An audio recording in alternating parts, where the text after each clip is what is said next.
بسم اللہ الرحمن الرحیم۔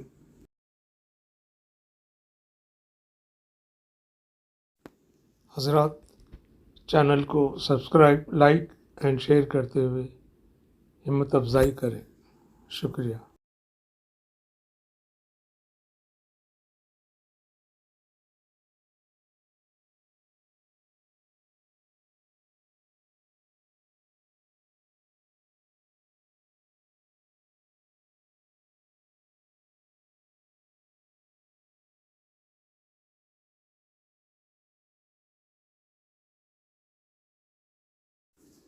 حدیث نمبر 96۔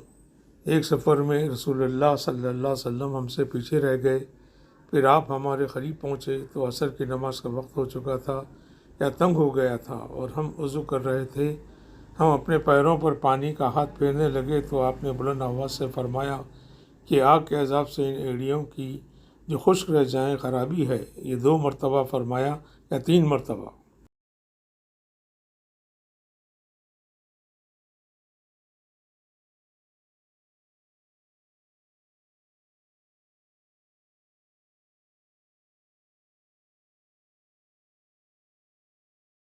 حدیث نمبر 97۔ رسول اللہ صلی اللہ علیہ وسلم نے فرمایا کہ 3 شخص ہیں جن کے لیے دگنا اجر ہے۔ ایک وہ جو اہل کتاب سے ہو اور اپنے نبی پر اور محمد صلی اللہ علیہ وسلم پر ایمان لائے، اور دوسرے وہ غلام جو اپنے آقا اور اللہ دونوں کا حق ادا کرے، اور تیسرے وہ آدمی جس کے پاس کوئی لونڈی ہو۔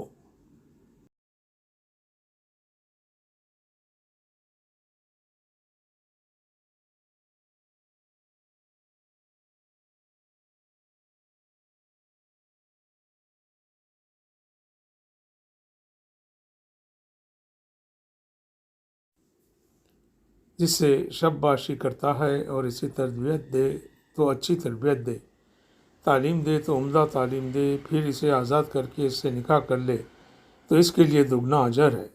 پھر عامر نے ثعلبہ بن حیان سے کہا کہ ہم نے یہ حدیث تمہیں بغیر اجرت کے سنا دی ہے، ورنہ اس سے کم حدیث کے لیے مدینے تک کا سفر کیا جاتا تھا۔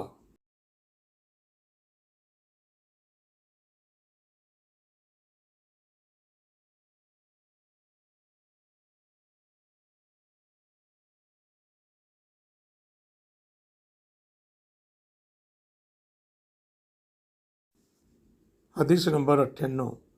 میں رسول اللہ صلی اللہ علیہ وسلم پر گواہی دیتا ہوں، یا عطا نے کہا کہ میں ابن عباس پر گواہی دیتا ہوں کہ نبی صلی اللہ علیہ وسلم ایک مرتبہ عید کے موقع پر مردوں کی صفوں میں سے نکلے اور آپ کے ساتھ بلال رضی اللہ عنہ تھے۔ آپ کو خیال ہوا کہ عورتوں کو خطبہ اچھی طرح نہیں سنائی دیا تو آپ نے انہیں علیحدہ نصیحت فرمائی اور صدقے کا حکم دیا۔ یہ بات سن کر کوئی عورت بالی اور کوئی عورت انگوٹھی ڈالنے لگی۔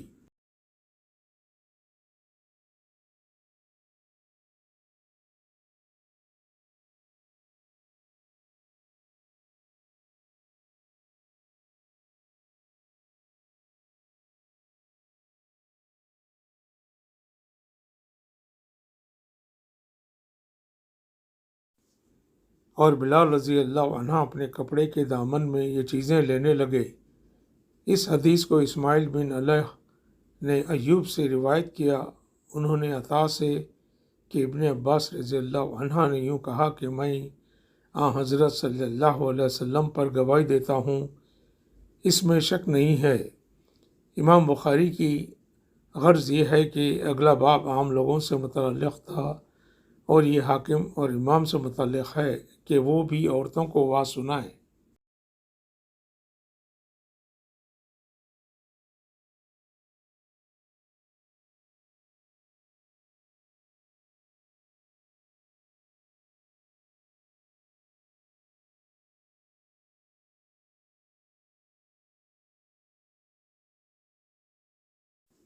حدیث نمبر 99۔ انہوں نے عرض کیا، یا رسول اللہ، قیامت کے دن آپ کی شفاعت سے سب سے زیادہ سعادت کسے ملے گی؟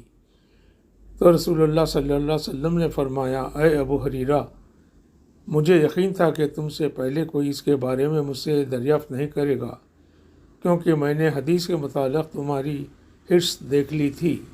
سنو، قیام میں سب سے زیادہ فیض یاب میری شفاعت سے وہ شخص ہوگا جو سچے دل سے یا سچے جی سے لا الہ الا اللہ کہے گا۔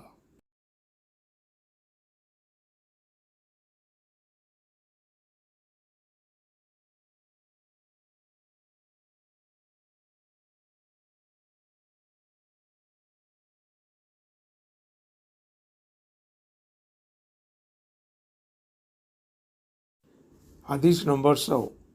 آپ صلی اللہ علیہ وسلم فرماتے تھے کہ اللہ علم کو اس طرح نہیں اٹھا لے گا کہ اس کو بندوں سے چھین لے، بلکہ وہ پختہ کار علماء کو موت دے کر علم کو اٹھائے گا، حتیٰ کہ جب کوئی عالم باقی نہیں رہے گا تو لوگ جاہلوں کو سردار بنا لیں گے، ان سے سوالات کیے جائیں گے اور وہ بغیر علم کے جواب دیں گے۔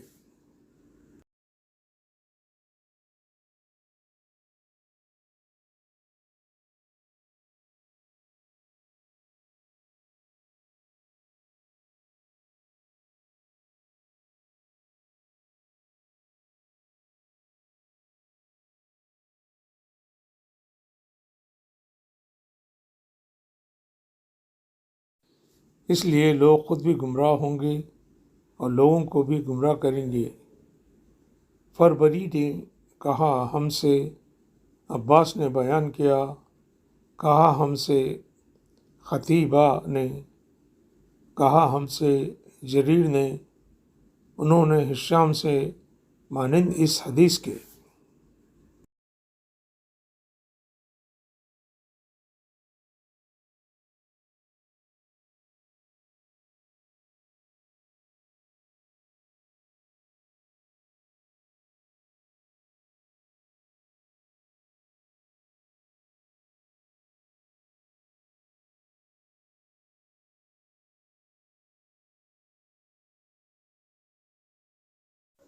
حدیث نمبر 101۔ عورتوں نے رسول اللہ صلی اللہ علیہ وسلم سے کہا کہ آپ صلی اللہ علیہ وسلم سے فائدہ اٹھانے میں مرد ہم سے آگے بڑھ گئے ہیں، اس لیے آپ اپنی طرف سے ہمارے وعاظ کے لیے بھی کوئی دن خاص فرما دیں۔ تو آپ صلی اللہ علیہ وسلم نے ان سے ایک دن کا وعدہ فرما لیا۔ اس دن عورتوں سے آپ نے ملاقات کی اور انہیں وعظ فرمایا اور مناسب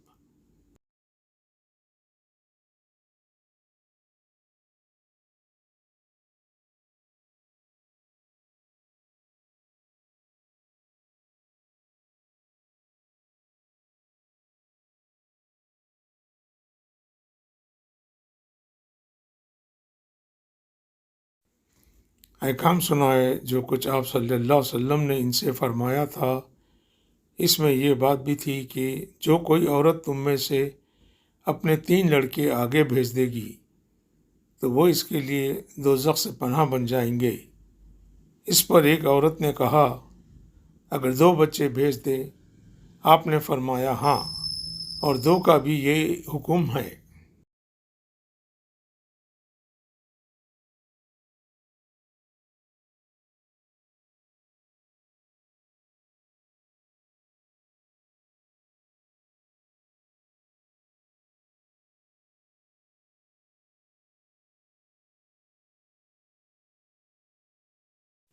حدیث نمبر 102۔ انہوں نے فرمایا کہ ایسے 3 بچے جو ابھی بلوغت کو نہ پہنچے ہوں۔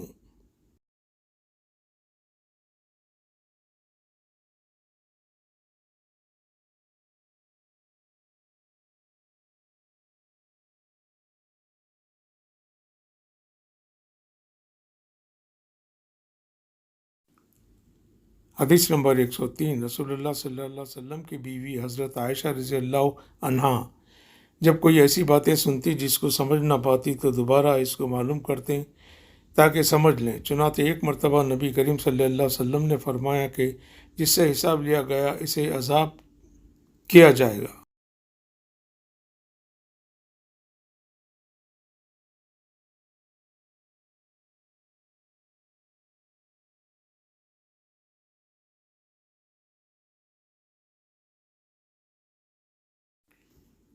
حضرت عائشہ رضی اللہ عنہا فرماتی ہیں کہ یہ سن کر میں نے کہا کہ کیا اللہ نے یہ نہیں فرمایا کہ عنقریب اس سے آسان حساب لیا جائے گا؟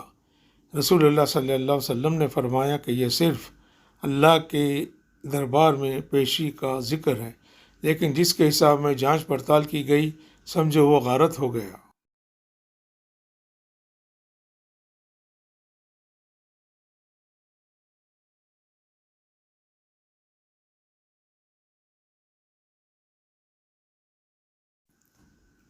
حدیث نمبر 104۔ انہوں نے عمر بن سعید والی مدینے سے جب وہ مکے میں ابن زبیر سے لڑنے کے لیے فوجیں بھیج رہے تھے کہا کہ اے امیر، مجھے آپ اجازت دیں تو میں وہ حدیث آپ سے بیان کر دوں جو رسول اللہ صلی اللہ علیہ وسلم نے فتح مکہ کے دوسرے دن ارشاد فرمائی تھی۔ اس حدیث کو میرے دونوں کانوں نے سنا اور میرے دل نے اسے یاد رکھا ہے، اور جب رسول اللہ صلی اللہ علیہ وسلم یہ حدیث فرما رہے تھے تو میری آنکھیں آپ صلی اللہ علیہ وسلم کو دیکھ رہی تھی۔ آپ صلی اللہ علیہ وسلم نے پہلے اللہ کی حمد و ثنا بیان کی۔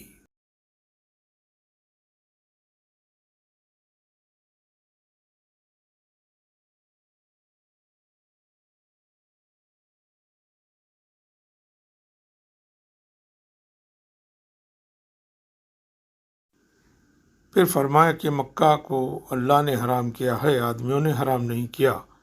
تو سن لو کہ کسی شخص کے لیے جو اللہ پر اور یوم آخرت پر ایمان رکھتا ہو جائز نہیں ہے کہ مکے میں خون ریزی کرے یا اس کا کوئی پیڑ کاٹے۔ پھر اگر کوئی اللہ کے رسول کے لڑنے کی وجہ سے اس کا جواز نکالے تو اس سے کہہ دو اللہ نے اپنے رسول اللہ صلی اللہ علیہ وسلم کے لیے اجازت دی تھی، تمہارے لیے نہیں دی، اور مجھے بھی دن کے کچھ لمحوں کے لیے اجازت ملی تھی، آج اس کی حرمت لوٹائی ہے جیسی کل تھی۔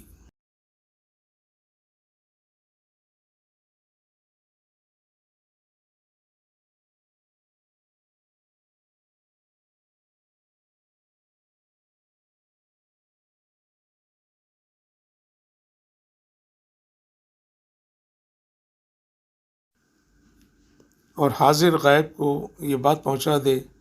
یہ حدیث سننے کے بعد راوی حدیث ابو شریح سے پوچھا گیا کہ آپ کی یہ بات سن کر عمرو نے کیا جواب دیا؟ کہا یوں کہ اے ابو شریح، حدیث کو میں تم سے زیادہ جانتا ہوں، مگر حرم مکہ کسی خطا کار کو یا خون کر کے اور فتنہ پھیلا کر بھاگ آنے والے کو پناہ نہیں دیتا۔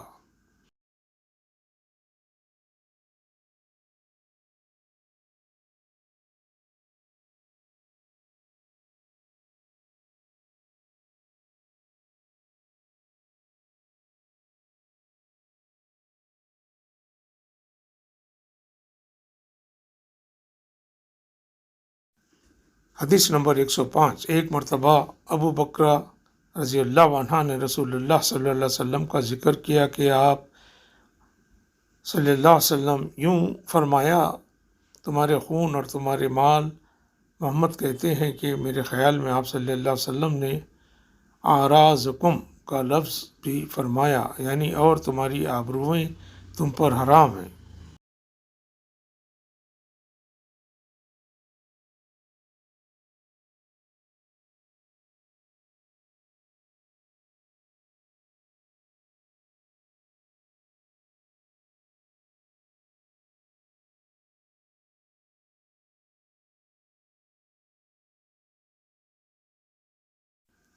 جس طرح تمہارے آج کے دن کی حرمت تمہارے اس مہینے میں، سن لو یہ خبر حاضر غیب کو پہنچا دے۔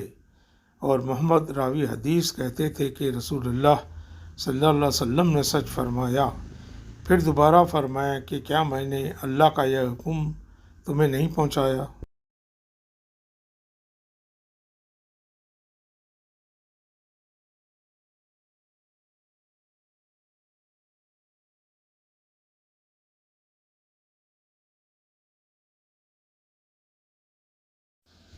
صدق اللہ العظیم۔